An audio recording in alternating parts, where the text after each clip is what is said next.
Hey everybody, Percy LaPointe here with Lawn and Landscape Podcast. Today what we're going to talk about is what to do if you're a new person in the industry.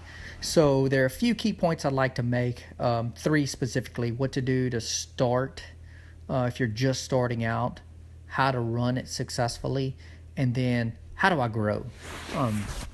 There are a few things, I guess, when you're going to start out. Let me just try to prevent you from making these small minor mistakes that they're minor mistakes starting out, but they're gonna be a lot larger later on.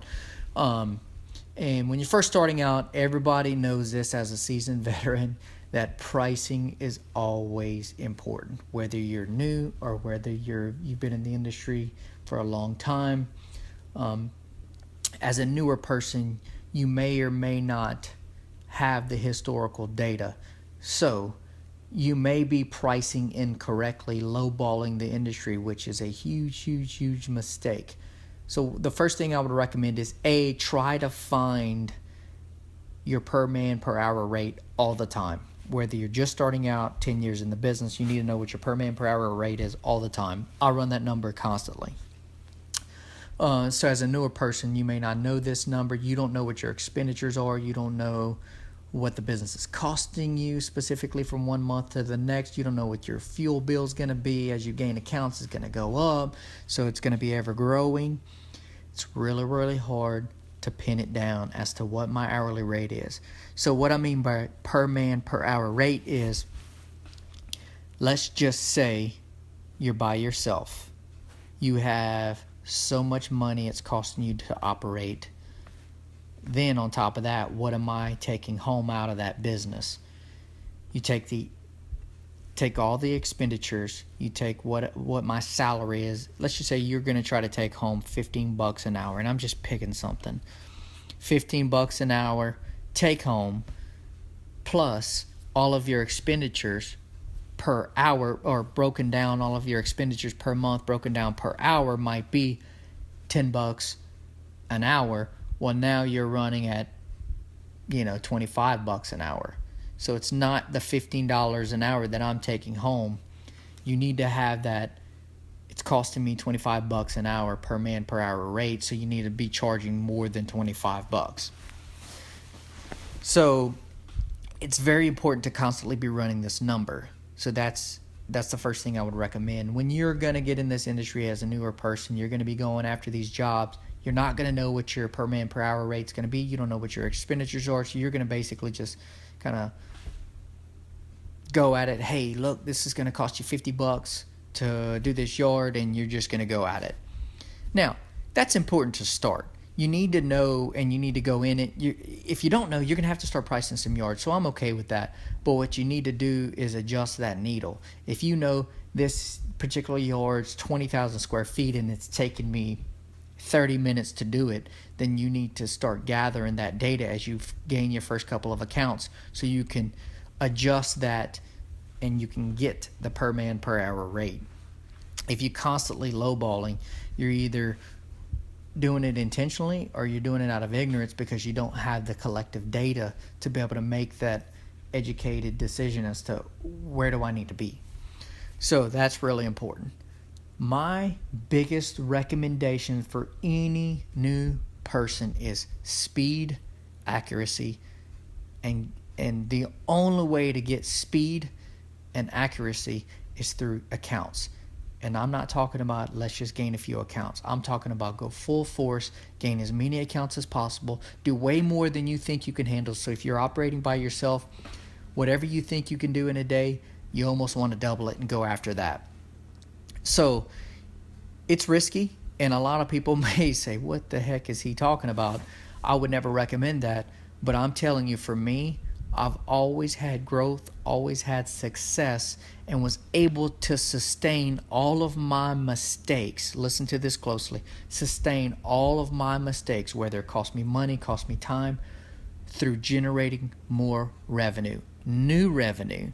So let's just say I'm maintaining 10 accounts. Those 10 accounts cover so much of my expenditures. If I wanted to do this, make this new move, do this new thing, get this new weed eater, get this new mower, a lot of that is going to be costed to new revenue. So I constantly grew to where I was able to replace bad accounts with better accounts, more profitable accounts. I sustained in this industry by being smart and always generating new revenue. I'm always growing. If I'm not growing, you pretty much can put me in a casket because we're going to be dead. So always looking for new revenue, always trying to generate it, and always do way more than you think. For me, before I hired my first employee, I was managing 60 accounts part-time, which was dang near almost impossible because some of these accounts were they're not all just small accounts. Some of these were fairly large accounts, and I was doing this after hours, on weekends. I had a full-time job. So for me, I had an easy, not necessarily an easy, but a transitional phase. I didn't just jump into this industry, started off in it, gathering accounts, and then exploded to a point where now it's full-time, and we manage over 1,000 accounts now. So a lot of people, so that's pretty much to get started. Now for me, what I would recommend to you to get started, I had the luxury of being able to do flyers and direct mail postcards, which helped me to gather accounts to get going. If you don't have the luxury or the money to be able to do that, and that's what I mean by luxury, is having the money to be able to do this. It roughly cost me about $1,000. It might cost you a little bit more, a little bit less, depending on how many flyers and postcards you wanted to put out. But for me, it was about $1,000 investment. If you don't have the $1,000, I would recommend social media, and specifically Facebook. If you're going to advertise as a newer person, I would go into my local market, find those groups, because there are always groups in all these local markets, put myself out there constantly and gain traction through social media. It's absolutely free, shouldn't cost you anything, and if you can't afford to advertise on Facebook, it's very inexpensive to put a little advertisement together for you. I want to recommend that. You will gain a lot of accounts by doing this, by being in their face, top of mind awareness, and just putting yourself out there. Once you gain some accounts, you need to start tackling their neighbors, ask for referrals, give referral programs, look at other guys in the industry. How are they getting accounts? Talk to people, study the industry, and get better. If you want to make it to the end in this industry, you have to constantly be growing. We're one of those companies that we're always making moves. We're always adjusting to the market. Today it's Facebook, and I'm pretty sure, and don't hold me to this, but today it's Facebook. It may be something different next year. So we're going to adjust to that. It's not just the platform as to which we're using to get out there. It's we're going to use whatever platform is out there, and we're going to just push. And we're going to push, and we're going to push, and we're going to push. And we're always surviving and thriving in any industry. So that's what I would most definitely recommend as a newer person now. Constantly running the business takes persistence. I can't say that enough. You're going to fail so many times. You're going to get tired of failing. Those people that survive are going to be the ones that just have the persistence to just keep going and keep going. So if you're an athlete, you know what I'm talking about. You've been knocked down more times than anything. Luckily, I've been an athlete all of my life as a young kid, so I had the luxury of growing up with many, many failures. I've failed more times than I've succeeded, is why I've succeeded now. If you haven't had that luxury, then you need to get that mentality that you will fail, and you will fail often. More often than not, you will fail. Get back up and go. Get back up and go. And that's how you're going to be able to run and sustain it. Most of the people in this industry will give up. Winter times are going to get hard because what we do is seasonal, so most people are going to give up. And if you just survive the seasons and persist through, you're going to thrive better next year. You're going to thrive better the following year and a couple years to come. So that's really, really key into running this particular business, because those hard times and the hardships are going to come. You have to see them, anticipate them, and persist through. If you want to grow, it takes a certain personality, which is the same as to persist through it. You have to get uncomfortable. Get uncomfortable with being out. Put yourself out there and and get seen, be known. You have to put marketing plans in place.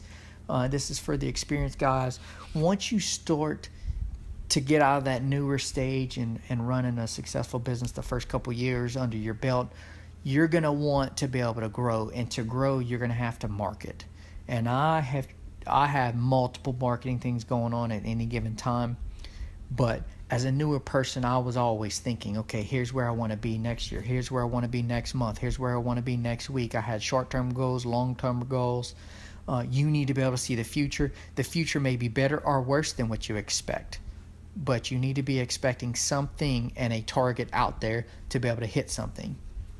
A lot of times we use the mentality ready, fire, aim, which has cost us a lot of money, but I can tell you what, we would shoot bullets and then we would adjust where we were at the end. Wherever the bullet landed, we would adjust where the target was and then fire again and then aim.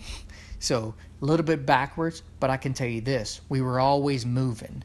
By always moving and always adjusting, we found a lot of success along the way because we were just adjusting the targets, and then, hey, we would get lucky at times. And then you get lucky enough and you persist enough, it becomes a habit, which therefore is not lucky.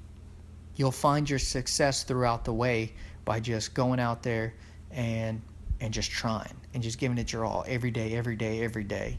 So I hope this finds you well. I know it's not what everybody would expect, but take the nuggets from here, because these podcasts, there's a lot of data. Take one or two nuggets from all of my podcasts and start implementing one at a time, two at a time, and then you will start to see your business turn around. Thank you so much. This is Percy LaPointe with the Lawn and Landscape Podcast.